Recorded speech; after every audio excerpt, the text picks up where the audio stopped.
And coming to you live from the JRE Tobacco Aladino Mobile Studios, it's the Cigar Pulpit.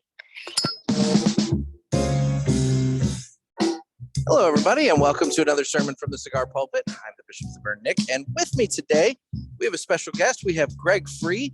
He is the president of Fuerte Y Libre. Fuerte Libre. Fuerte Libre. For those of you who remember, I think it was the last episode that Trey Mack was on. He during the 3 cigars we smoked and enjoyed this week, he had a lot to say about Fuerte Y Libre, and so it just kind of seemed logical that we would get the man himself on the show to talk about the company. So how you doing, Greg? I'm doing fantastic. It's been a little rough weather-wise in Virginia today, but a good day for business. Well, there you go. It's just hot here in St. Louis today. Yeah, we're 71 degrees. Okay. Well, that's not bad, but like it was 90 yesterday. God. Yeah. You know, those swings, man. That's what causes all these summertime colds and things like that. It's like when the weather can't make up its mind, you know. Yeah. So we needed the rain. It hasn't rained really much in probably 4 weeks. Yeah, we haven't really had much rain at all either, to be honest.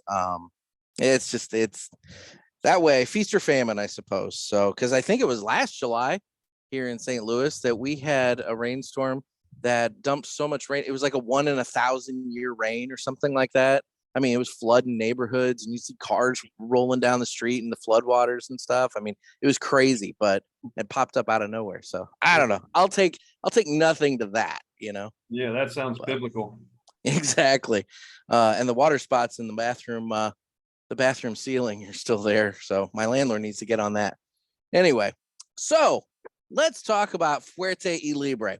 All right. And before we get really deep into it, I asked you before the show started what cigar it was that Trey Mack had been raving about. And you told me it was this one, the Sun Country. Can you tell me a little bit about this? Yeah, I can tell you that it's not your granddaddy's Connecticut. It's okay. Looks like a mild cigar, but it is not.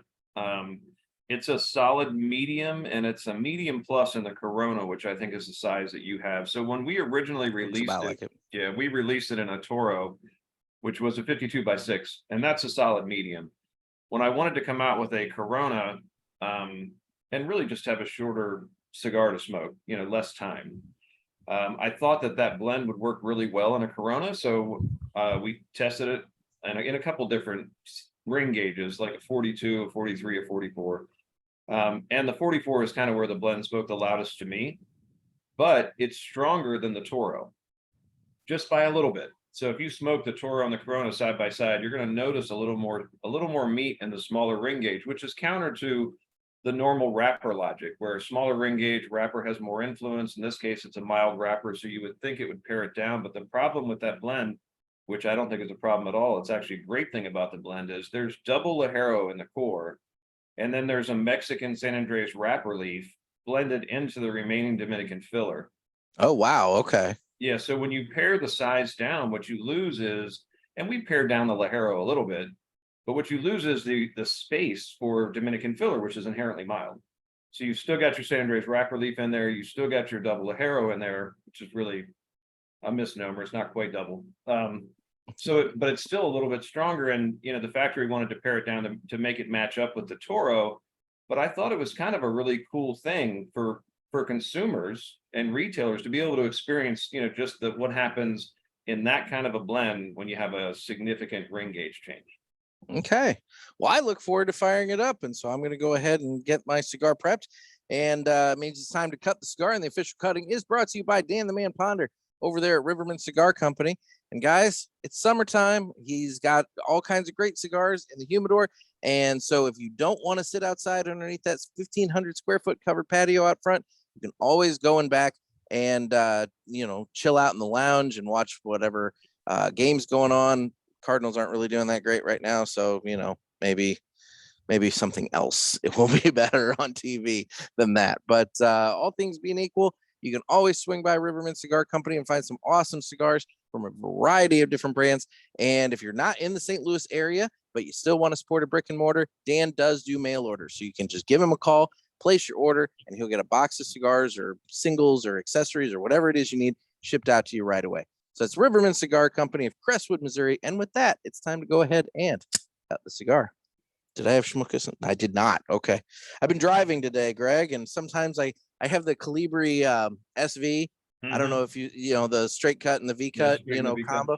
And what's nice about it is when you use it, and I'll go ahead and do that now, and you clip it, it leaves the schmuckus inside, and you can clear it later. The problem comes when I'm driving around and I don't want all that going in my car everywhere. And then I get out of my car and I forget that it's loaded and gonna nuke me afterwards. So anyway, so why don't we go ahead and, well, you're smoking already. I'm going to go ahead and give this a cold draw here and see what's what.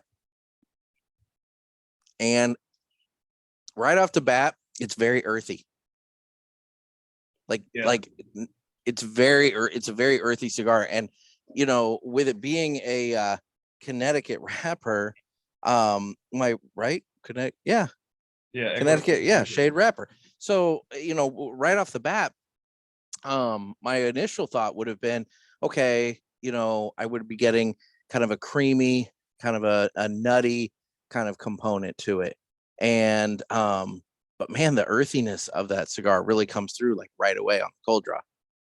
Yeah, and you're going to get most of the filler anyway on your cold draw. You're getting a little bit of the taste of the Connecticut on your lips, but most of that cold draw is going to be that Ligero and that San Andres wrapper leaf in the core. Fantastic. Well, I'm going to fire mine up. So, Greg, why don't you tell my listeners a little bit about yourself? So, let's get to know Greg here, and then from there, how did you end up with Fuerte Y Libre? I mean, I assume you founded Fuerte Y Libre? Yes, I did. All right. Well, then this is a story. I want to get into this. Yeah, well, I'll start at the end and say, I thought, what can I do to follow my passion and not make any money for 4 years? And okay, I 100% relate to that. Owning a newspaper, nobody told me when I started a newspaper that I had to also agree to a vow of poverty. That was not something that was ever explained to me. Granted, I should have known because, let's be real, the other businesses opportunities that I had available to me was gaslight repair and horse and buggy rental, the other top industries of $18.99, but newspaper seemed like a good thing. But no, I 100%, get where you're coming from. Yeah. So I'll give you I'll try to compress the story as much as I can, but I grew up on a farm. My dad was a horse trader. He bought and sold horses for 30 years, and not fancy race horses, but rodeo horses and trail horses. So I grew up on a horse farm, but we also raised all of our food. So we had pigs and chickens and goats and sheep and horses and cows. I mean, we had everything. And then I worked on a dairy farm across the street. So my day back then was, get up at 2:30 a.m., walk to the dairy farms a half an hour away, milk cows for an hour and a half to 2 hours, depending on how many were in the herd at that time, come back to my farm, let the horses out, muck the stalls, get on the school bus, go to school, come back to the dairy farm where the bus would drop me off, milk the cows again, then go back and do the farm work. So, typical farm boy existence where when school was in session, it was a 16-hour day, and that was allowing an hour and a half to study or do homework to make it 16 hours. And then you go to sleep and you wake back up and you do the same thing again. The weekends were a little bit freer and the summer was a lot better. But growing up on a farm with a bunch of horses, my dad would buy 15 to 20 horses a week at an auction house that was near us. This is in Thurmont, Maryland, was the auction house. Our farm was in Libertytown, Maryland, a really small town back then. And he also had a business called Marriage and a Carriage, where he took people to weddings. You mentioned a carriage, and my God, yeah, he took people to weddings in a horse and buggy. So, I was a typical farm boy. I rode in the local rodeo, which is where you'll get kind of the bull theme coming from. I started off doing barrel racing and then calf roping and team roping, and then worked my way to bronco ride and did that for a couple of years. All of the buckle bunnies is what we called them back then. We still call them that now. It's not politically correct, but in the rodeo world, it's still a buckle bunny. So the girls that were following the rodeo riders. I was 17 and all the really cute ones that I wanted to go out with wanted to follow the bull riders. So I'm like, yeah, I'll ride a bull. I was a big guy. I'm 6'3", and I was very muscular back then. When you're 57, it's a little hard to do that. But back then, baling hay and mucking stalls, I was a fit kid, and I knew I could ride a bull because they're slower, and I had long legs and bigger. So I rode 8 bulls, 2 different rodeos, 4 bulls in each one. In each rodeo, I rode one of them to 8 seconds. But it's a different experience than the bronco riding, because the Broncos, when they throw you off or you get off on your own volition, they run away from you, whereas a bull turns around and tries to kill you. Oh, Jesus. So after 8 bulls, I was done. But that's kind of where the bull theme comes from. So I went to college for horticulture. I knew I was going to be a farmer. I wound up needing health insurance, went to work at a local grocery store chain, got in their management training program, made store manager after 10 years. And then I had a kid. So I put my resume, I didn't want to work weekends anymore, went into government contracting I'm in the DC area now. So government contracting is where everybody makes their money. And I did recruiting, so hiring people for government jobs. Did that for 25 years, and then went full-time with this company 2 years ago in March. And so we got our first cigars in the country 4 years ago in May. So it's our 4-year anniversary in May.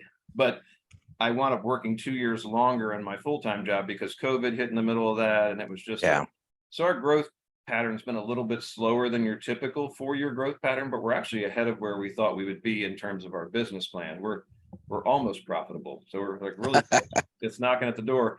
So it was kind of full circle. Started on the farm, got all the way back to now. So 50 years later, and now I'm actually farming tobacco in the Dominican Republic. So it's just this great, you just never know where life is going to take you, where the paths are going to lead.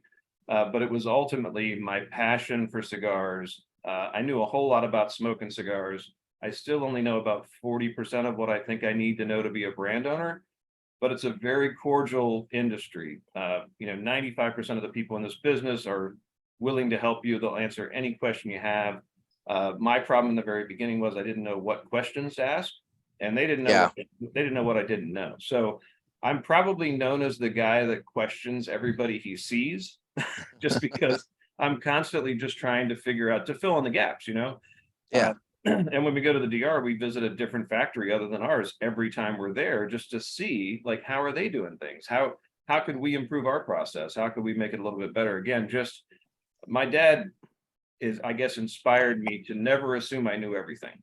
And so I'm constantly asking questions. So I think that's the Greg story. Farm boy at heart, had to wear a suit for 30 years and didn't like it. And now I'm back to, polo shirts and picking tobacco.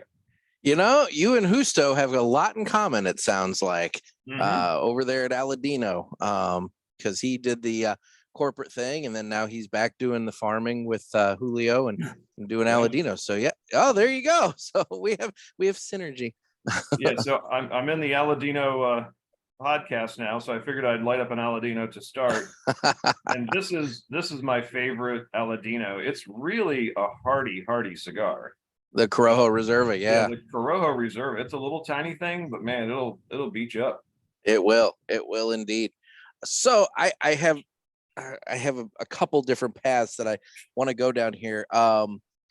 So regarding like rodeo, I learned a few little things in the last year, because there was a gentleman that's been coming into Riverman Cigars out in Crestwood that I did the cut for, and he is the largest cattle breeder in Missouri, but he also works on a railroad, and he takes the train in, and he has to be off the train for so long, by regulations and everything, kind of resting and all that.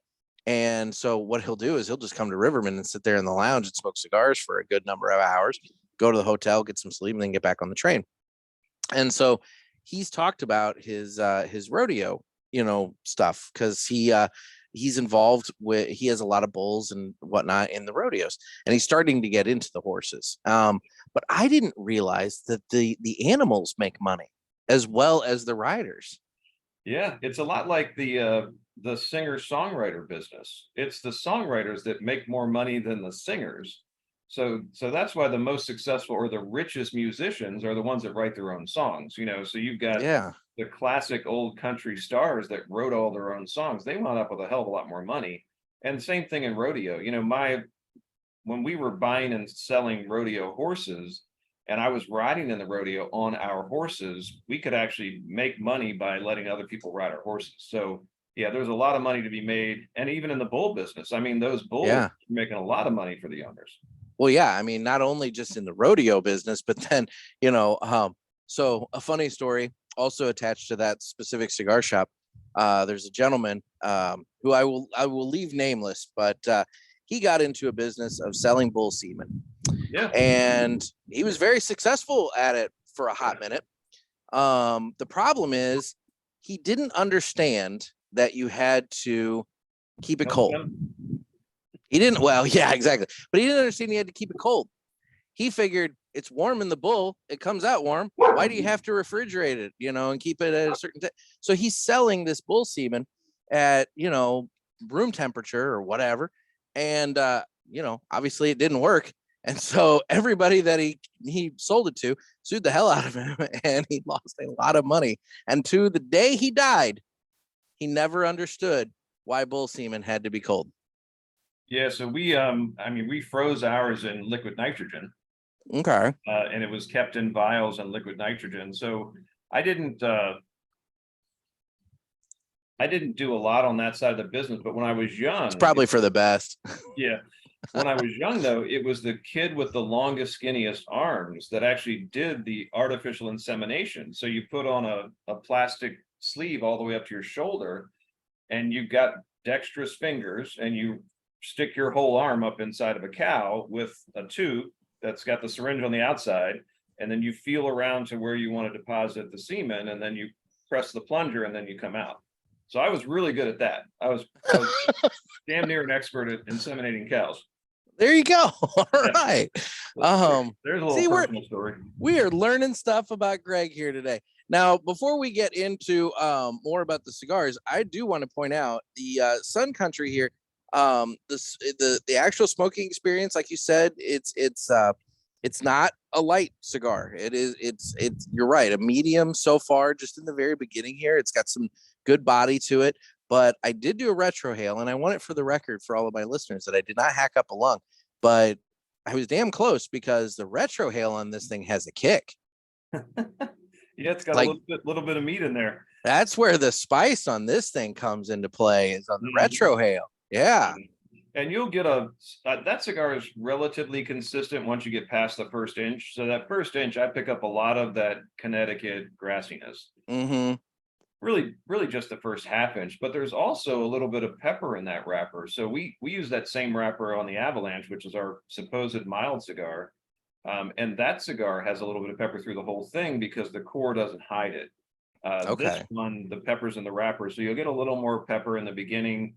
It'll get meatier in the middle, because the wrapper will have less influence. So you'll really start experiencing the San Andres wrapper that's in the core, and then the Ligero that's in there, giving you some nice flavor. All right. So now getting to the cigar side of things, you said you've been going at it for 4 years. So if I do my math right, you guys launched right around COVID then. Yeah, right before.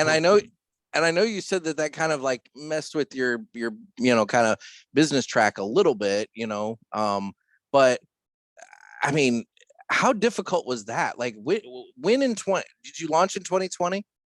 2019, May of 2019. Okay. So you were at it for 9 months, 10 months.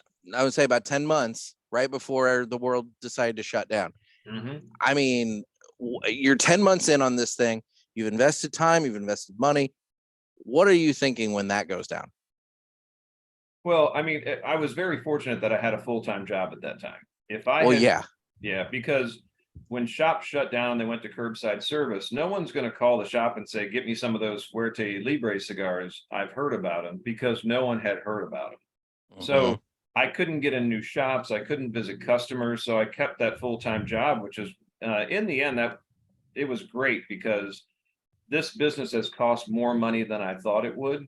I had set aside a nest egg to start this company, but there's a lot of investment that occurs that if you've never done it before, you're just not thinking about.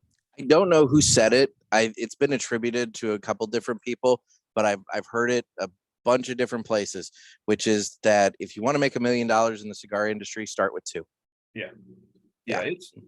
It's expensive, and it would be, I mean, I had planned to not make money for 5 years, but I hadn't planned to keep investing money for the first 3 years. Yeah. So we haven't had to invest any money in the last 19 months.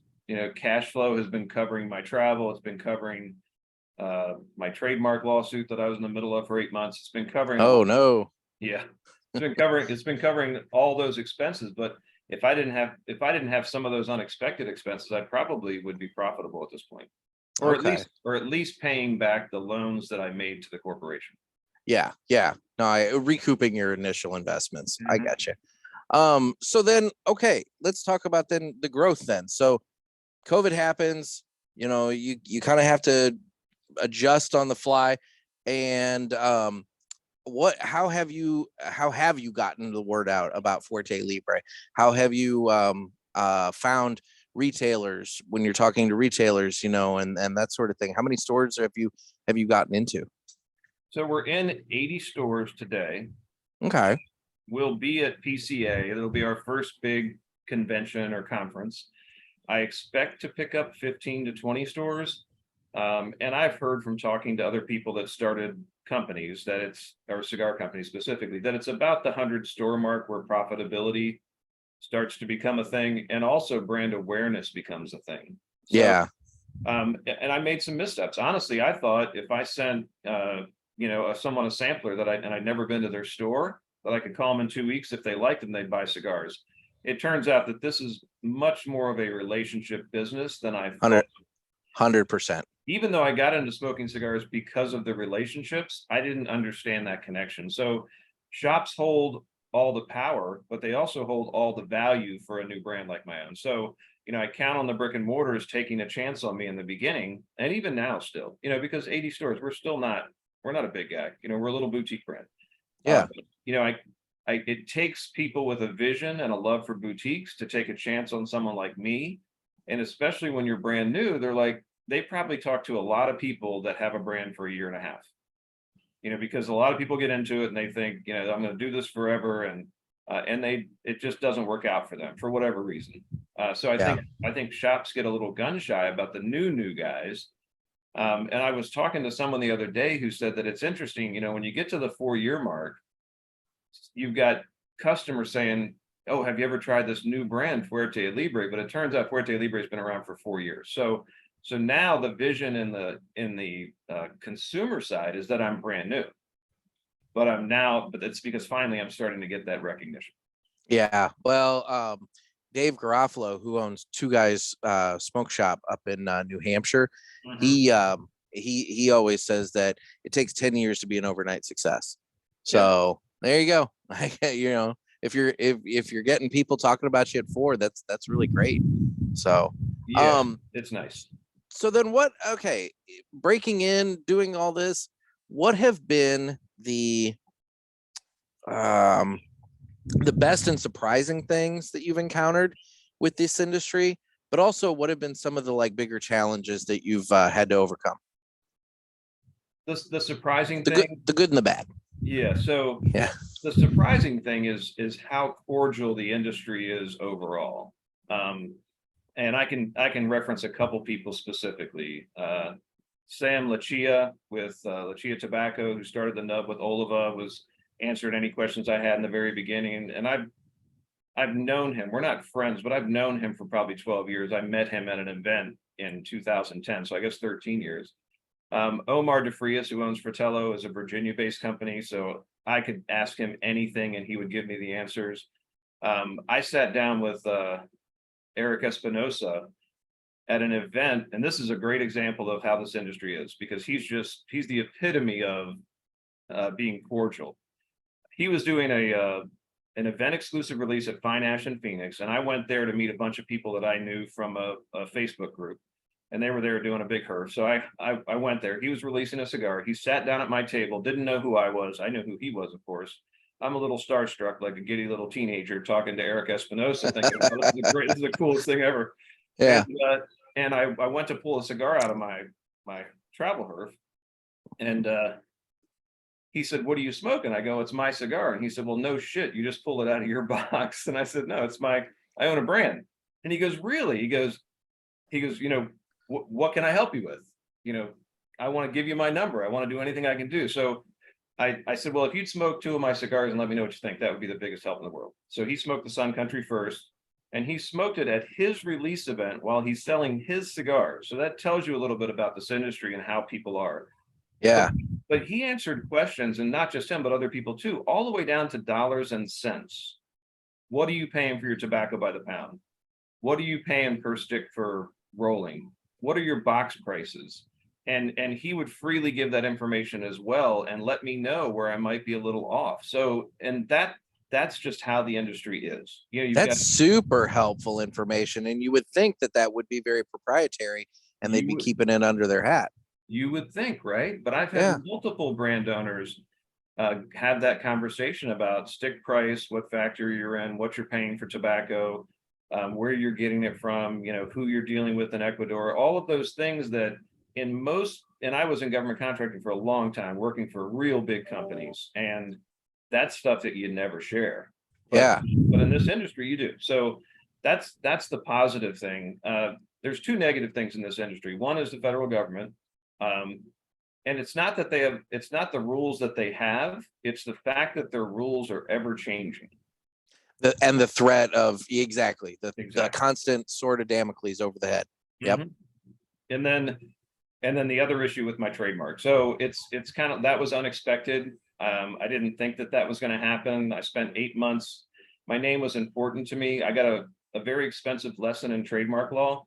And now that has been settled, I am going to have to change my brand name, which I'll be doing in the next couple of weeks here.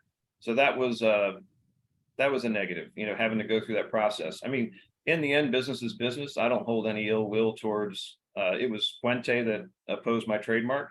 Okay. I don't hold any ill will against Carlito, and I look forward to meeting him at PCA. I've never met him. You know, hopefully, you know, he gave me an amicable settlement. I mean, I understand his logic, not wanting my name to be Fuerte. But he gave me 5 years to transition to a new name, so I don't have to throw out any product. I don't have to, you know, pull stuff off the shelves. Ultimately, he provided some compensation to help me re-trademark the new name. So in the end, it was a good settlement, but I spent a whole lot of money on attorneys that, in hindsight, I didn't realize how much it was going to cost to take it to the end. And I think I could have won. I think I had a really good case, but I didn't have the gut to go through another 6 or 8 months of fighting and the $3,000 a month in attorney's fees. It was just, and nobody wins that stuff except attorneys. Ultimately. So I don't know if this is a question you're prepared to answer, and you can freely tell me not at this time, but so you're currently Fuerte Y Libre. What's the brand people should be looking for going forward? Like, you know, like just so that people can prepare, you know, kind of prep the waters a little bit. So I've got 3 names, and I'll freely speak about it. I mean, the industry's pretty cool. I don't think anyone's gonna, you know, watch this show and be like, "Oh my God, we're gonna oppose that right away." You know, and my lawyers are looking at those names very closely to see if there's any potential conflict. So you haven't technically like decided on one at this moment. I have one that I prefer. So the name I would prefer is Libre Cigars. So my last name is Free, and Libre means free. Okay. So Libre Cigars, because Fuerte Y Libre and Libre is in there. That's the one that rings the most true to, you know, my journey. And then the other ones are FYL Cigars. I already own that website. You know, that's my email address, FYL Cigars. So that's a possibility. And then there's another one that's changing the word Fuerte to Firme. And Firme is also strong and firm. Unfortunately, in some dialects, it also means signature. But, and it's also hard to pronounce. So I like the fact. I was just gonna, you know, free, unsolicited, you know, take it as you want advice. I find that the things that are the easiest to say are the ones that are most repeated. And so Libre or the FYL, you know, but I like Libre. I like that. You know, you could just shorten it down and kind of go from there. and still keep it. So, I mean, there are a couple brands that use Libre in some lines, but they use it in combination with other words. So I'm hopeful that we can head that direction. I think I'm just going to reach out to those couple companies and see what their thoughts are, rather than file for the trademark, have them have to pay lawyers to oppose it. Yeah. It's a very cordial industry, and honestly, I think just having the dialogue up front. I wish I had thought that there would have been a problem with Fuente, but it honestly never occurred to me, or I probably would have reached out to Carlito. I actually know his personal attorney very well. He's a close friend of mine, but I never thought it was going to be a problem. So I never went that direction. I had created the name in English first, Strong and Free. You know, it kind of speaks to the strength and freedom of America. So I created it in English first, and then I translated it to Spanish to pay homage to the culture. And that's what got me in trouble. Okay. I don't want to ask too many questions because I don't want to dwell on this for you or anything, but my curiosity, I'll ask you afterwards. Okay. You can ask me now. It's settled, and like I said, no ill will. I'm happy to answer questions. Is it just the fact that Fuerte sounds like Fuente? Was it just too similar? That's the opposition. So there's 6 reasons you can oppose a trademark, and one of them is the potential for consumer confusion. Mm-hmm. But I think it's a little bit multifold. And again, I haven't talked to Carlito. It's always lawyer. Once the lawyers are involved, like, I just didn't feel like we should go outside the box there. It never works out. Yeah. But part of it is, and this is again giving him credit for, and his lawyers credit for, understanding the potential conflict, is that the R and the N look very similar. Okay. So if you think about looking at my name, Fuerte, the only difference is my R in his name is an N, and an R and an N do look kind of similar. And he's starting to market just the Fuente name a little more. Like a lot of their swag that they're releasing now, it just has Fuente across the front. So, so having my word Fuerte at the top of my logo and being prominent the way it was, I think he had a logical path to follow to try to protect that and what it looked like. There are other companies that use Fuerte that he also opposed, and he's come to agreements with them to allow them to continue to use it unless it looks like it becomes a problem in the future. For me, though, it was a brand name, so I couldn't go with a deal that said you can keep using it until we say you can't use it, because I don't want to create this brand recognition and then have to give up on it. So yeah, I also had a logical reason to try to go forward. And in the end, I had to make a decision, and with Carlito and his attorneys working on a settlement agreement, we came to something that kind of worked with both of us. So it's over. Good. It's been 8 months of heartache, and now we can both move forward, and I'll shake his hand and look forward to working with him in the future. There you go. Well, good. I'm glad it all came to a reasonable conclusion there for you. So let's get into the line here. And you enclosed in the sampler that you sent some really nice cards. You have the tasting card, which details kind of some of the different tasting notes that people get in cigars and that sort of thing, and a nice little review card kind of on the back of that, where you can kind of detail your thoughts and your notes and everything about the cigar that you're smoking. And then the other card that you have here is your lineup, which is a double-sided card here, and it details all the different cigars in your lineup. But I'll let you go through those. So tell us about your lineup. So I guess the overall view I'll give you is that all of the cigar names are inspired by famous rodeo bulls. The most famous bull, when I was in the rodeo, was Bodacious, and he killed a guy. So the very first line is Bodacious. Wow. Yeah, smashed his face and crushed his face. Oh my gosh. Certainly a sad story, but it was the most important bull name, and I hadn't planned on naming all of my cigars or having their names inspired by these famous bulls, but I named the first one Bodacious, and then we just kind of started a process how we would pick rodeo bull names that seemed to make sense for those blends. So I didn't do anything with the blending on the first two. I didn't even have any ideas. I mean, I was just a smoker. I knew what I liked. I let the factory that we're using, which has never had an American brand, we're their first one. I let them give me some samples to test, and I told them cigars that I liked, and so they created some blends. I have a tasting crew of 12 guys, 11 guys and me that tested those blends and ultimately selected one. And that first line, I wanted to have some shelf presence. So we did 2 different wrappers, an Ecuadorian Habano and Ecuadorian Maduro. And then in the core, it's just straight Dominican filler and binder. So those cigars are a solid medium. There's 3 different vitolas, 2 wrappers, so 6 facings. And we did the same thing with the second line. Only on the darker side, we picked a San Andres wrapper, and we still kept that Habano wrapper on the lighter side. The difference in the second line, the Bushwhacker, is that the tobacco's aged longer, so it's kind of a smoother, richer profile, especially on the Habano wrapper side. The San Andres kind of hides that. But on the Habano side, you notice the difference between the 2 Habanos and the Bodacious and the Bushwhacker line. So those 2 are solid medium cigars, with the San Andres wrapper, maybe a medium plus in the Bushwhacker. Okay. The third line that we came out with was Midnight Bender. 2 great stories with Midnight Bender and Sun Country. When I was discussing that blend of the Midnight Bender, I'm putting double Ligero in there. They told me it would be too strong and nobody would smoke it.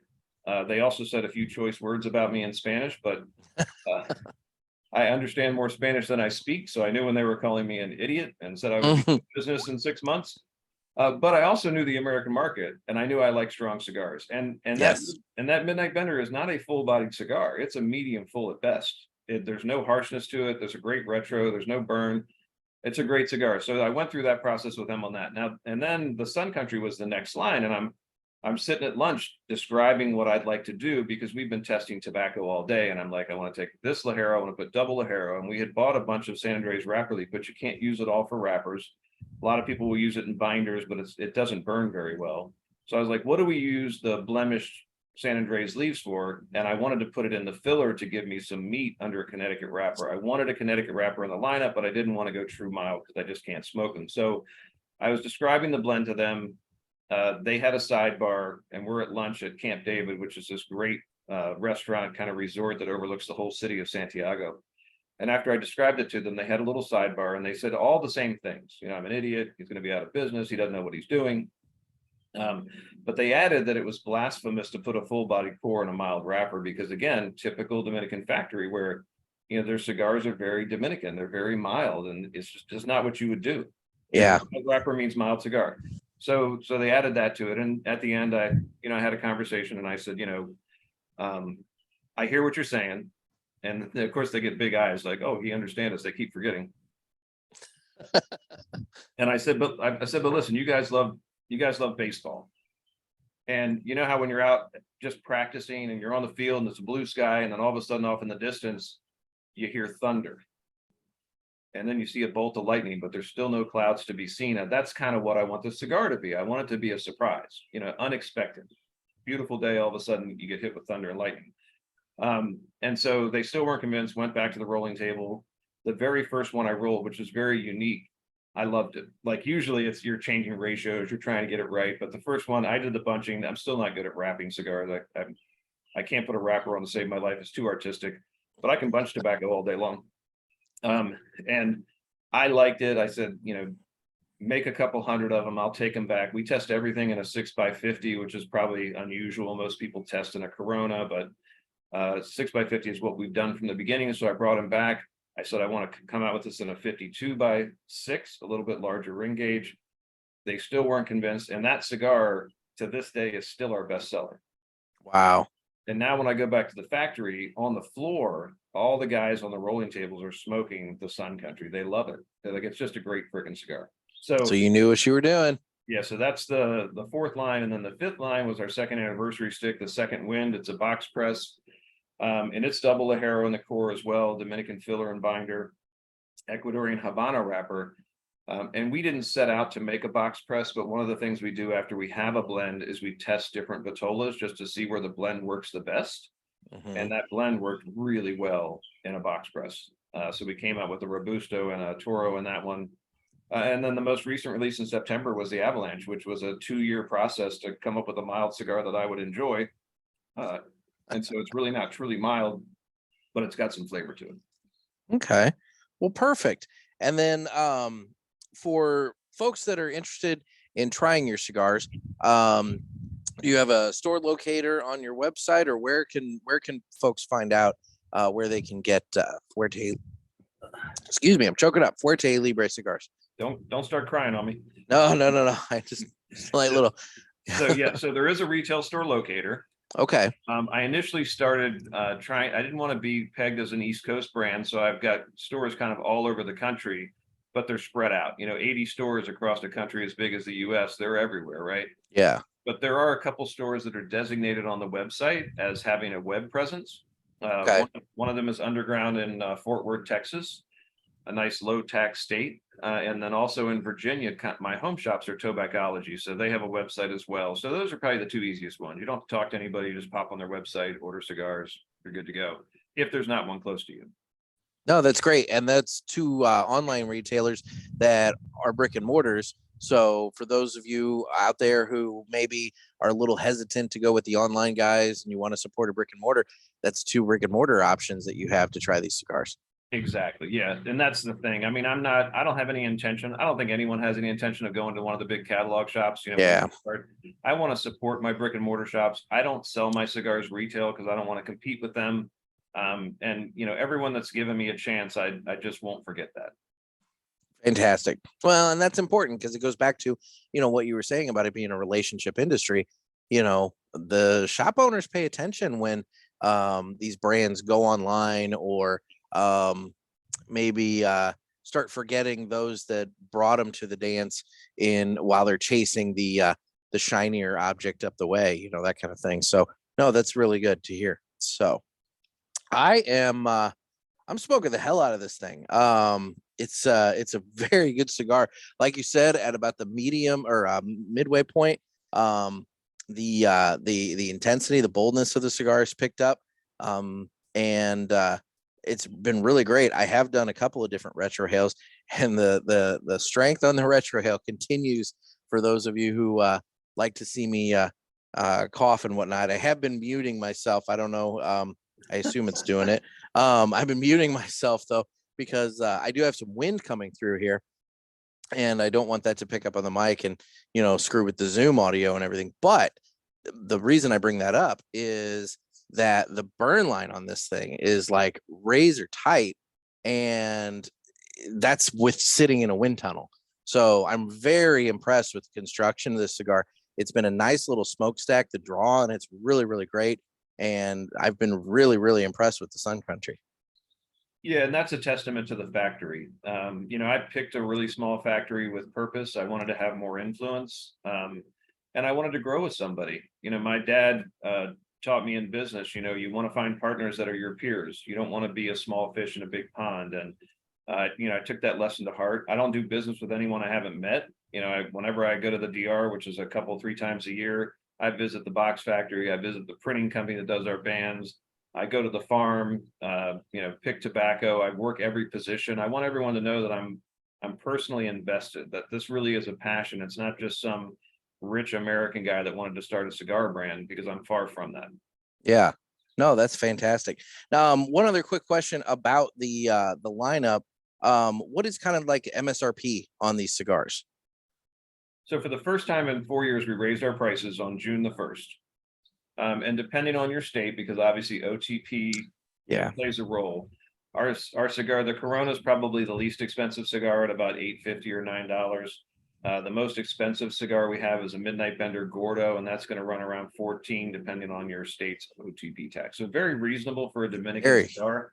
Yeah. And the value we add is similar to Fratello in that there aren't a lot of Dominican boutiques. There's a lot of small companies, Caldwell as an example, that does cigars in the Dominican, but they also do cigars in Nicaragua. So you've got a lot of these combo operations, and Fratello also is getting some cigars now made in Nicaragua. But it's very unique to have a boutique brand that's Dominican. And if you look in most boutique friendly humidors, the majority of their product is Nicaraguan. So what we offer, our value add is, now you've got a Dominican that's a boutique brand, and you can get the flavors of that Dominican tobacco, that floral and field that's just so critical to the experience. Fantastic. I like it. Well, why don't we now go ahead and get into some of the fun little segments here, and we'll start off with this one.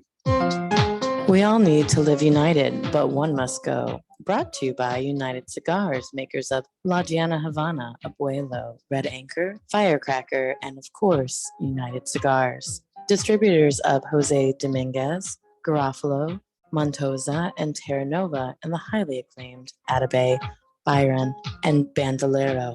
Buy United, Smoke United, Live United, United Cigars. So this is the point where I'm going to pitch out a few things, and we're going to pick which one must go. And I've been debating back and forth about whether or not I want to go, this direction, but why not? I like putting people on the spot a little bit. So I noticed that, and to be honest, this is going to be a layup. So I was going to go do 3 options here. I was going to give you Connecticut, Habano, and Maduro, and which one must go. But I know which one must go. Although I will say the Sun Country has definitely proven that you can take Connecticut wrapper and make a fantastic, medium-bodied, full flavored cigar out of it. So, so I don't know. Maybe I ought to leave that in. But if I leave that in. If you want to leave that in, fine. But otherwise, I would say Habano or Maduro. Which one must go? Wow. I mean, they both do different things for me. I'll say Habano because that's the gut feeling that I would prefer to smoke a Maduro. But it really depends on what I'm drinking, what the environment is, what cigar of the day it is. Yeah. I used to think that I wouldn't smoke a Maduro in the morning with coffee, but it actually works really well with a lighter coffee that's higher in caffeine. So, not a dark roast, but a lighter roast and the midnight bender, great combo. So I find myself smoking probably these days more Connecticut because I love the Sun Country, goes really well with a low proof bourbon, and the Avalanche because it's new. So I find myself smoking that in lounges because I'm trying to introduce them to the new cigar. And of course, people see you smoking something, that's what they want to get. So yeah. But in the end, I would keep Maduro, and I would, if I had to pick a Maduro right now, I mean, I love San Andres. I love what it does to the Dominican tobacco. Because I'm not trying to create something that punch you in the face necessarily, but it adds a lot of earthiness to it that I just really enjoy. You've definitely got me in a different mindset here with the Sun Country. Normally, I would also say I would say the Connecticut has to go just because, I tend to be more of a medium to full bodied smoker, and I'm all in on, sun grown and Habano and that kind of thing. I that is my wheelhouse for the most part. But I will say this Sun Country is definitely hitting right. I mean, I have very few Connecticut cigars that I recommend. There's a handful, and I gotta give it to Trey Mack. He was right. This is a really good Connecticut cigar, and there's a lot going on with it. So if it's one of those questions where it all depends on when you ask, what day and what time you ask, and everything like that. But smoking this, if I had a gun to my head and I had to pick right now, I'd probably get rid of Maduro, to be honest. Yeah, I'm smoking this Corojo Reserva. Yeah. And I'm also drinking Angel's Envy port finish. And I'm really enjoying the cigar, but the port finish Angel's Envy, which has a lot of subtle nuance to it, is completely lost, completely overwhelmed. Yeah. So I probably wouldn't do this combo again, but I'm just trying to finish this bottle off, and this is a great cigar. So I'm just gonna say that those are the kinds of things that influence it. I'm not. Everyone wants to know the pairings, and I always try to put those in there because it is kind of important to me. But I'm not a pairing snob in the sense that you have to pick what you're trying to enjoy. If I'm trying to enjoy the Angel's Envy, an Avalanche would be a great pairing with that. Yeah. Okay. But if you're trying to enjoy the cigar, then the Angel's Envy is great because it's going to hide behind this because it's such a subtle, nuanced flavor. All I'm really tasting is, a little bit of the sweetness of that Angel's Envy, but it's mostly all about the meat in this cigar. I mean, this thing is hearty. It is a very hearty cigar. All right. Well, that has been the United Cigars One Must Go. The One Must Go segment was brought to you by United Cigars. United we smoke. All right, guys. And this is the point in the podcast where I have to switch the buttons on the board. So for those of you who are listening on the audio side, if you check out the video, there's going to be a little exclusive content here until I get the button switched over. And for those of you on the video side, you're about to get a little bonus. So on the audio side, we'll be right back with more from Greg. All right. And we are now video only. So Greg, for the listener or viewers, I guess at this point, given the fact that you were in rodeo there for a while, what is the craziest rodeo story that you've got? Wow, craziest rodeo story. You have to have seen something or been involved in something or whatever. Yeah, I think it's unfortunately, it's almost like, I used to watch NASCAR for the crashes. Yeah. But you don't want to see anybody get hurt. And some of the craziest rodeo stuff is just people just really getting attacked by a bull.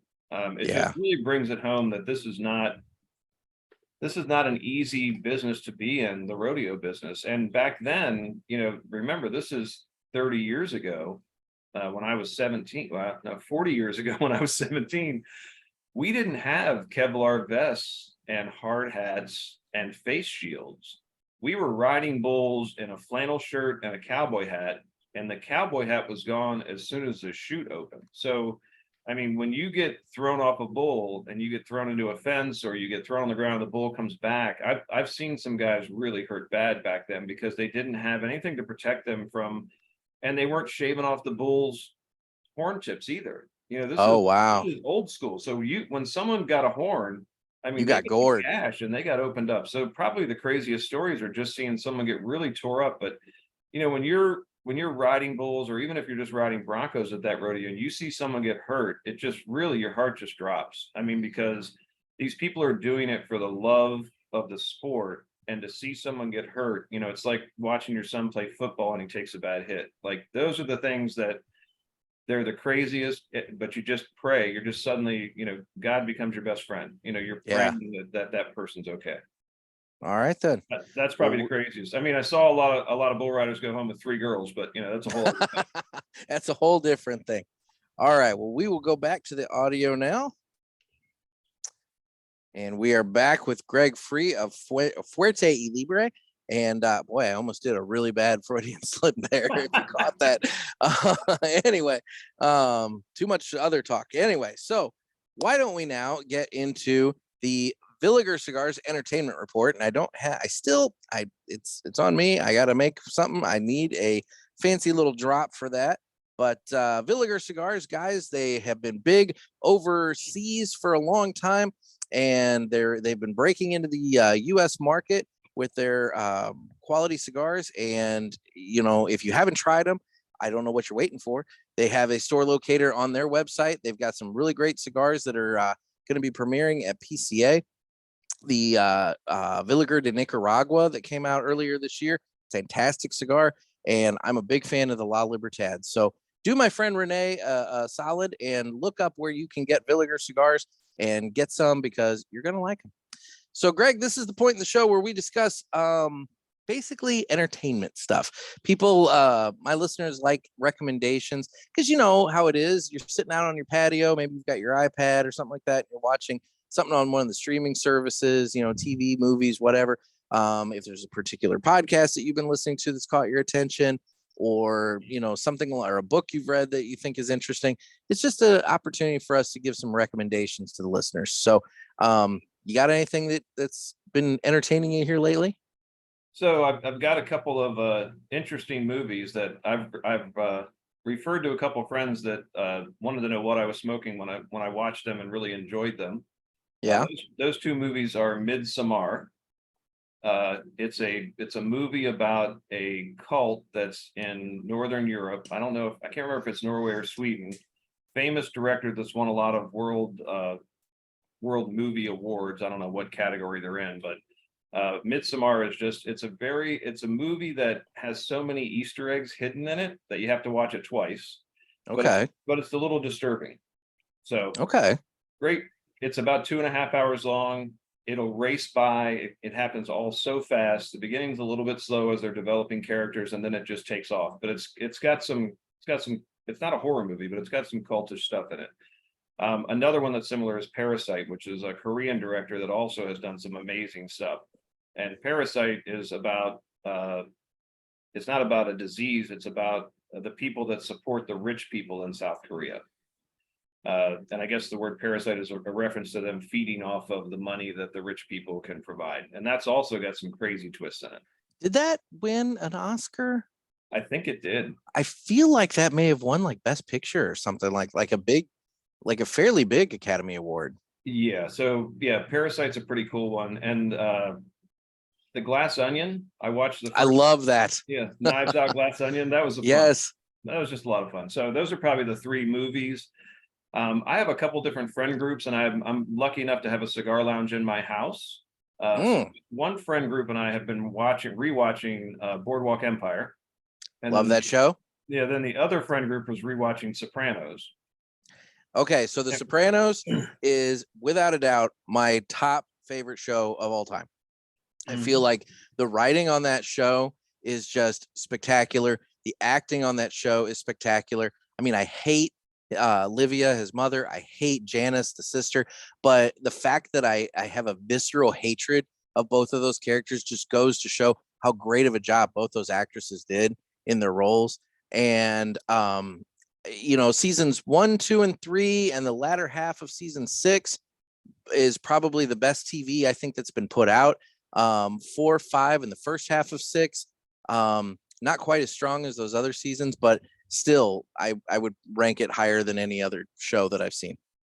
Yeah, and then of course I was a big Game of Thrones guy. Whenever I've traveled to other countries, I always visit Game of Thrones film sites. I'm a big nerd when it comes to that. So that's another big one. That's not one I ever got into, and it's not because I've tried and I didn't like it or whatever. I actually I missed the boat when it started, and then I started hearing about it, and by that point I was gonna get into it, and then the final season came out, and the final season seemed to prove a little controversial, and kind of the way it ended, I think, kind of split the fan base a little bit.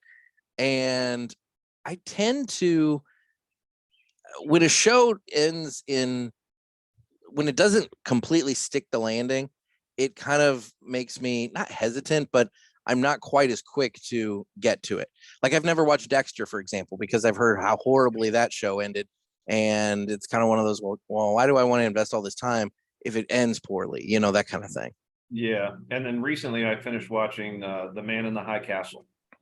Now that's one that's on my list that I really do want to watch. It's really intriguing. The whole, just the concept of it, where, Japan and Germany win World War II and they take over the US, and Germany gets 2/3, and then Japan gets the west side, 1/3 of it, and then there's a demilitarized zone in the middle. Just a really interesting character development. And that one had a good ending. Not like Game of Thrones just fell apart. They rushed it at the end. Yeah. Well, it doesn't help that the author still hasn't come out with the last book. It's like, come on, man. You've had plenty of time, but I don't know, whatever. I haven't written a book, so I guess I can't, judge him too harshly. Yeah. And then books, I was in management and government contracting for a long time. And my biggest mentor was a former Navy admiral. Jerry Tuttle was his name. He's since passed away. Great guy. So I read a book on management called It's Your Ship. He didn't write it, but it was written by a Navy captain. And it's a great philosophy of leadership versus management, even though it's called a management book. But in the military, it's really about leadership, inspiring people to want to do the things that you want to get done, as opposed to telling them how to do it. Okay. Give them the tools. It's a short read. It's a nice short read. And then I recently read a book called The Sovereign Individual, which was written in 1997. And it's a book telling you kind of how to deal with the changes that are going to occur in the financial world and how to survive them. Now, it was written in 1997. And the cool thing about the book is these two writers called so many things that happened. Like, cryptocurrency didn't exist then. Yeah. But they were talking about it. Interesting. It's a really interesting, actually it's sitting next to me because I literally just finished it, but great book. These two guys wrote another book before this one that I'm going to read next. And they're kind of, I would call them financial historians. Okay. It's really interesting kind of what they called in 1997. And it's a little bit longer read, but a good book. Okay.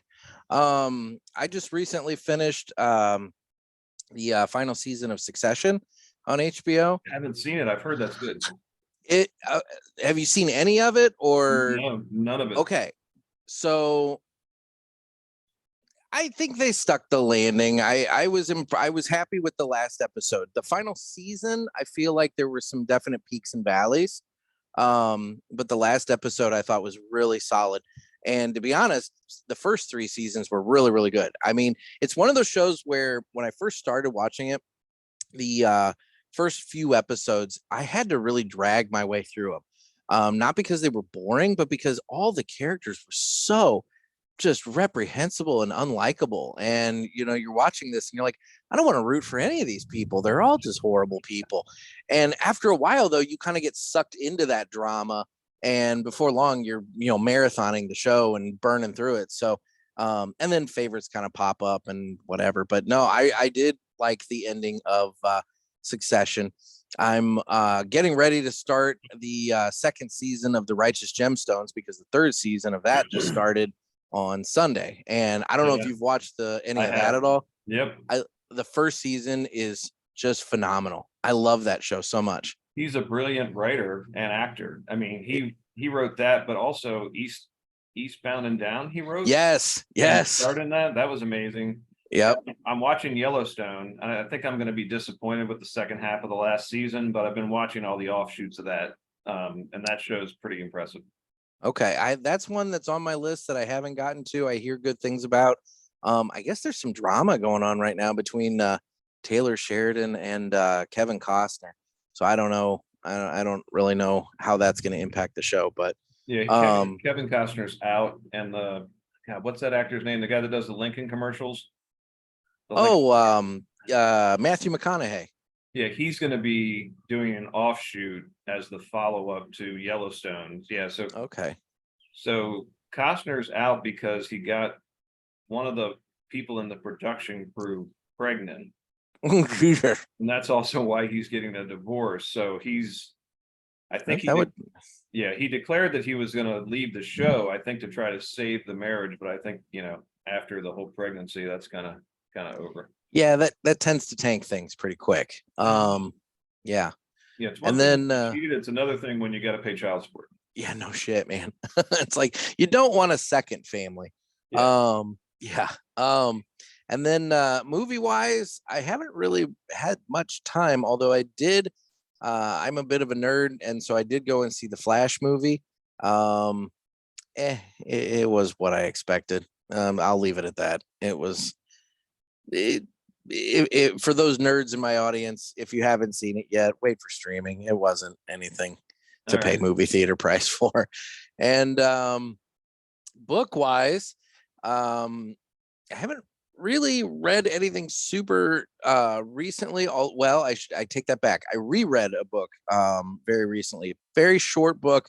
It's called Creativity, and it's by John Cleese, and it's Monty Python, and it's basically just John Cleese teaching you how to hone your personal creativity. He said, everybody says that you have to be creative, and some people are born with it and some people aren't. And he's like, that's not true. He said it's a skill, and you hone it. And he kind of talks about different things that creative people do that if you want to hone your creativity, you have to make time for it. And one of the things that he teaches us in this book is that as adults, if you want to hone your creativity, set aside time to play. He said, kids, they play. They do. They and they're super creative in their play. He said, as an adult, turn off all your devices. Tell people I'm not available from this time to this time, and make time in your week to just play. And he said you'll get so much out of that, and amongst other things. But anyway, it's also a very short read. It's a little book, and relatively big font size in the book as well. But so I mean, you can burn through it in an hour, 2 hours if you're a quick reader, and it's a great little handy guide from somebody who has proven his creativity to how you can hone your own. So that's what I've been reading. I'll check So, that out. All right. Well, why don't we now go ahead and do this?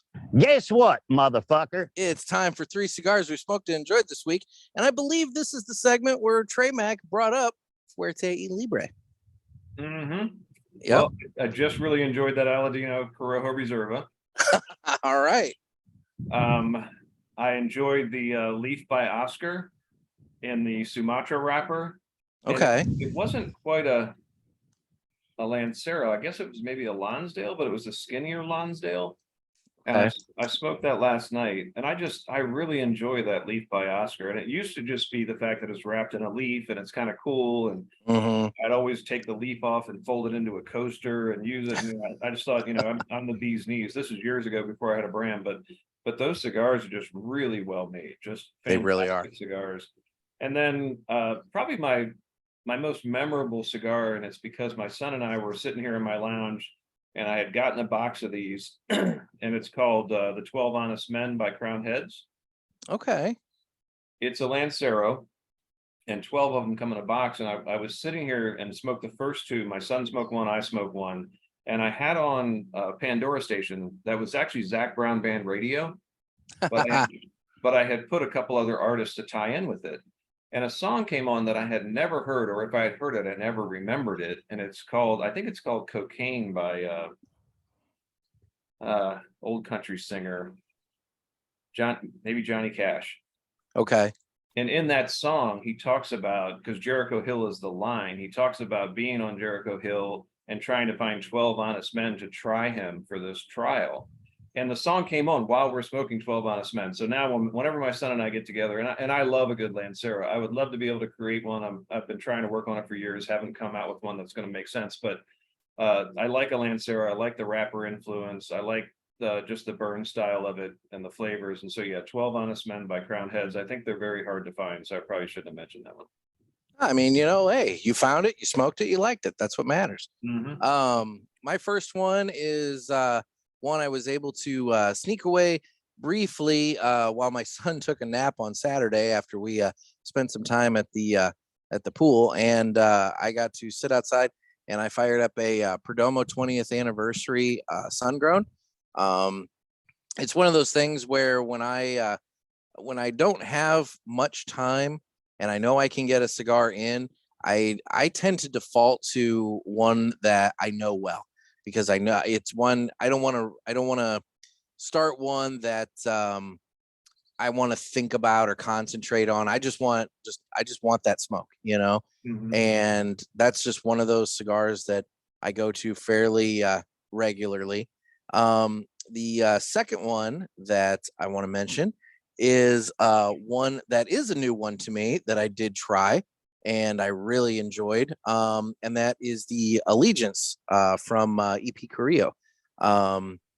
It's the one with the green band, the newer one with the green band.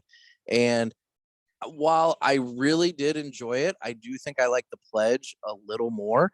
But the Allegiance was a really good addition to that little family of cigars that he's created with the Encore and the Pledge and the La Historia and now the Allegiance. Yeah, he's a great guy too. I met him personally and hung out with him for an hour by accident. Oh, wow. I'll tell you the story really quick. So I was at Cigar Fest. This is probably 7 or 8 years ago. And yeah. I got my room key and I checked into my room, and in the room there was somebody else's stuff there. I was like, oh, this is crazy. And so get a loud knock on the door, and it's Ernesto. And he's like, what are you doing in my room? And I'm like, they gave me the key, and his key wasn't working. That's why he had the knock on the door. So they canceled his keys, gave me keys, gave me his room. And he's like, I'll just get another room. And I'm like, Ernesto, we're here to see you. Like, I'm not going to take your room. Let me go to the front desk and get another room. And these were condos. It was in a condo building. Yeah. And so we hung out with him until they came up and gave me keys to another room and reactivated his keys. And we had a good joke at the event the next day. He said he charged a bunch of stuff to my credit card. So it was, but just him and his son and daughter, I've met them both a couple times, just a great family, and so happy to be part of an industry with great people. For sure. So so what you can say is that for an hour or so, you and Ernesto were roommates. Yeah, we were roommates. We literally hung out together. There you go. And my last one is one that I fired up the other day while I was laying out my newspaper, and it was the Yagua by JC Newman. And I picked up a box of those not the last time they were released, but I think the time before, and I've just kind of been spacing them out, as I go. And every once in a while, it's just a nice different smoke. And boy, that's a cigar that if you don't get hayride and barnyard off of when you're smoking it, then you got to check your palate, because that's what that cigar is. But I like the unique kind of shapes that it comes in, depending upon where it was wrapped in that palm leaf that they put it in the box, and everything. So anyway, so that's been yeah, you and I are my own worst customer, because I smoke across the board. Yeah. When I'm wearing my shirt, I try to smoke a Fuerte Y Libre. I smoked an Aladino tonight because I was watching their show earlier and I was finishing that up, and that's a great cigar. But when I'm in my lounge, I'll smoke everything. And now, as I own a brand, I call it research and I write it off. There you go. But I still, I enjoy, there's so much passion that's happening in this industry, and so many great things that are occurring. I mean, like the Aladino Corojo, not to, keep blowing smoke in their direction, but they grow their own Corojo on their farm, and it's very unique. It's a very unique product. It doesn't taste like any other Corojo. I tried to come out with a Corojo wrap cigar. Yeah. The wrapper tastes completely different. It's so they're doing some really exciting stuff, and that's what's cool. There's so many neat things happening. You mentioned the Libertad, and that's another great cigar that's just got a very unique, it's a unique smoking experience, and I really enjoy it. For sure. And I don't understand these brand owners that will say, oh, I only smoke my own stuff. Because first of all, come on, that you're not only smoking your own stuff. I mean, I get it. You want to promote your stuff, and I understand. But like you said, there's so many great things happening in the industry. And it's not that you're smoking to like, oh, I want to find out what he's doing over there so that we can copy it or something like that. It's just, if you're really into cigars, why not branch out and try something else every once in a while? Yeah, I mean, and I could get, Aladino, I'm sure would blend a cigar for me, and I could have a cigar from their factory. I mean, that's the other great thing about, being a small brand owner, is there are so many factories that will work with you to kind of express their vision within your brand, For sure. And that's what's so cool about it. I can smoke an Aladino and really enjoy that Corojo. And I'm sure when I get to a point when I want to come out with one that I'll enjoy, I will probably, work with them to try to develop something for me. I mean, they're the Corojo King, so you might as well go to the best if you're going to do it. I have to give up the ghost on this Sun Country here. I am down to the absolute nub here, and it is at the point now that I am going to be scorching fingertips and lips, so I'm going to have to let that go. But I just want to say, as somebody who does not smoke Connecticut cigars on the regular, the Aladino Corojo being one that I do enjoy, or Connecticut, the Aladino Connecticut being one that I enjoy. I like the My Father Connecticut, because at the final third of that you hit the tips and it like all of a sudden kind of ramps up, and it goes from like a creamy, nutty, smooth cigar to you get that burst of spice and flavor. And I do enjoy the Perdomo champagne, but I'll tell you what, man, the Sun Country there just knocked it out of the park as a really good, flavorful, but medium-bodied Connecticut cigar. I really enjoyed that. Glad you liked it. Thank you very much. Yeah. So now, why don't we hear about one of our other sponsors, My Monthly Cigars? This would normally be the time that I give some information about My Monthly Cigars, but I've hired that out this week. So take it away.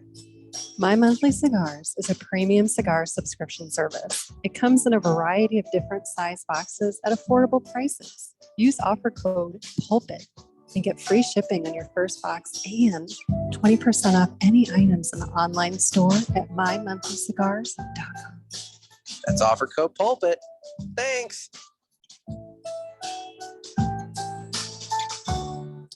And guys, while you're over there at mymonthlycigars.com, check out the fucking good coffee. He's got a variety of different flavors, including the Daily Press, which is the cigar pulpit blend. And then obviously the Lounge blend is a very popular choice as well. But he's got a bunch of different coffee types for all the different, flavor profiles that you might want in your coffee. And they pair very well with cigars. So, Greg, I really want to thank you for taking time out of your evening to join us today. Is there anything that we didn't touch on that maybe you want to share with my listeners?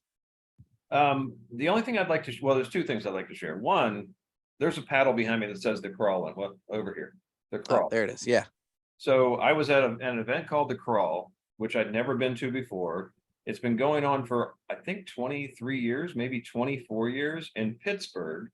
And instead of a bar crawl, they do a cigar crawl where they get a bus with 50 people on it and they go from shop to shop to shop in Pittsburgh. Wow. And I had never heard of it, so I thought I'd throw it out there. I'm sure there's some people that would think that's cool, and it really was just a great time. And a lot of people have been on 19 or 20 of these bus rides. And so there's usually a couple different cigar brand sponsors there. Of course, I was one of them this year. And you get to visit I got to see Island Jim for the first time at Leaf and Bean downtown Pittsburgh, but visit a lot of really cool shops, meet a lot of really cool people. So that's one thing I wanted to mention. And I won that in a raffle. So that's pretty cool with everyone's signatures on it. That is neat. And then the second thing is, I mentioned earlier that I feel like I know about 40% of what I need to know to be in the cigar industry. And I learn new stuff every time I go to the DR, every time I go to a new shop. And one of the things I learned, and this was at La Aurora Factory, there's a tour guide there named Eugenio, who's very boisterous and has a great personality. The tours are like 3 hours, but you never feel like you want to get out of it. Like, he's just a really cool guy. He knows everybody in the factory. And my very first trip there, he had me light a cigar. He said, "You know how to light a cigar?" I'm like, "Yeah, I know how to light a cigar. I've been smoking cigars for 20 years. He goes, "Well, go ahead and light it." So I lit my cigar and he goes, "Well, you missed a step." Like, I got the whole thing lit. And I'm like, "Well, I warmed the foot and I pulled it up and I lit it and then I blew on it. And I did everything I thought I had to do." Yeah. And he said, "Do you notice how when you're smoking a cigar, you get little bits of tobacco on your tongue?" And I said, "Yeah." And he goes, "Well, that's the step you missed." And I said, "Well, how do I stop getting little bits of cigar on my tongue?" And he goes, "Well, right after you cut it, you take the cut end and you tap it in the palm of your hand. And you'll see those little bits of tobacco go in your palm." Yeah. And so then when you smoke the cigar, you no longer have those little bits of tobacco on your tongue because you tap them out on your hand. And you'll literally see them every time you cut a cigar. You'll tap it and you'll see some of those little pieces that would have wound up on your tongue or on your teeth, and you're trying to smile and you got bits of tobacco. So that's the lesson I would like to teach your crowd. I'm sure some of them have heard of that, but Eugenio taught me that and it's changed my world. Well, it's new to me and I'm going to start doing that because every once in a while you get that and it's just like, so no, that's great. That's a nice little helpful tidbit there. I appreciate it. So now everyone can know 51% of what they thought they needed to know. There you go. Perfect. Well, Greg, where can everybody follow you on social media? Well, today I'm on Fuerte Y Libre No Spaces on Instagram. I'm on Fuerte Y Libre No Spaces on Facebook. My website is fylcigars.com. And a lot of that will have to change a little bit over time. But if you're already a follower at fuerteylibre.com, I'll just change the name to whatever the new brand name is, and you'll be able to follow me there. It's interesting. I'm really excited to get to 3,000 followers on Instagram. I don't know if that's a big number or a small number, but for me, it's big. It's bigger than it ever was. And there you go. I'm at 2949 this morning. Oh yeah, you can pull that off. Yeah. So if we can get me up to 3,000, that would be fantastic. And I post one post a day. I'm not one of those aggressive posters. I'll put a few more things in my story as people post my cigars. I'll share them in my story, but one post a day. I do a couple reels, once every third or fourth post will be a reel, so you can see me do something silly or stupid. And follow the journey. You can find my events there. You can see where I'm going to be next. I'm sure I'll be posting from PCA as well. There you go. And guys, you can follow us on Instagram at the Cigar Pulpit. You can join the Pulpit Parishioners group on Facebook. We do all kinds of fun stuff in there. Everybody's sharing cigars and, generally busting my balls. Then over on Twitter, I don't really do a whole lot, but you can follow me on Twitter there. I do contend that Twitter is probably going to be the last refuge of the damned for cigar people if Facebook and Instagram decide to ban cigar content on there, assuming that Twitter does uphold the free speech platform that they've been promoting. You can watch this on YouTube on our channel. And then guys, coming up here soon, we are going to be doing the Ask the Boys episode for this month. So make sure you get your calls in so that you can get your questions answered. So call the hotline at area code 863-874-0000. Mr. Jonathan from the Cigar Authority and Two Guys Smoke Shop will be joining me on that episode. We may even have a second guest on that as well. So there might be three of us trying to lock that down. But, it's at least going to be myself and Mr. Jonathan. So if you have legitimate cigar questions, there'll be somebody that actually can answer them for you on there, as well as me to answer all of the ignorant questions that you guys always call in with and, ask me about. So anyway, that's area code 863-874-0000. Greg, again, thank you so much for taking time out of your evening to join us. And guys, if you have not tried Fuerte Y Libre, you got to get in on it, because I'm telling you what, the Sun Country was a fantastic cigar, and I'm looking forward to trying the other ones that you sent me, which it looks like it was the Avalanche. And real quick, what is this? This is the box pressed one. Yeah, Segundo Viento. It's actually what I'm smoking now. So that's okay. Double Ligero in the core, but it smokes like a true medium. The Ligero we're using, Dominican Palado Cubano Ligero, is not that crazy punch you in the face Ligero you'll get from Nicaragua or even in the LFD Double Ligero, but we're really just using it to lift up that inherently mild tobacco to a nice medium smoking experience. And if you like a box press, it's just a great expression, especially in the Robusto. Perfect. Well, I'm looking forward to trying both of those. So Greg, thank you so much for taking time out. And guys, this has been another sermon from the Cigar Pulpit. I'm Nick. I'm Greg. Everybody stay safe and stay smoky.